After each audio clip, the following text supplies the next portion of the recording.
Whole Story Quest Audiobooks presents No Past Forgiven by Valerie Keogh. Narrated by Stephen Daly. For my brother-in-law, Detective Garda Jerry Doyle, retired, with thanks for all your help.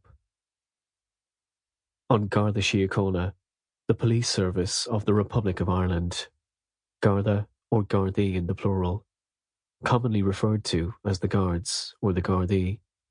Direct translation, the Guardian of the Peace. Chapter 1.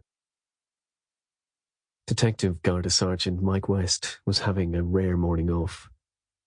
He'd got up at the usual time, dressed and readied for the day, and then thought, what the hell, made coffee, and sat reading the newspaper.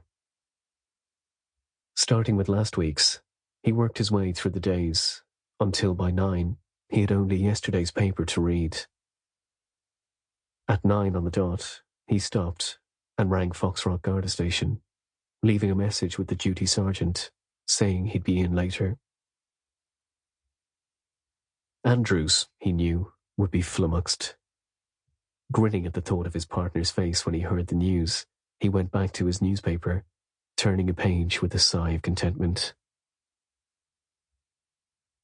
His Greystones house was, despite many improvements and additions over the years, an old house. Doors opened and closed noisily, and almost every floorboard squeaked, so he knew when Adele was up and about. He moved to fill and switch on the kettle, anticipating her arrival, humming under his breath. When she didn't appear, he assumed she'd gone back to bed. Maybe he'd bring her up some coffee. She liked a strong cup of it to start her day. He was getting used to her ways already.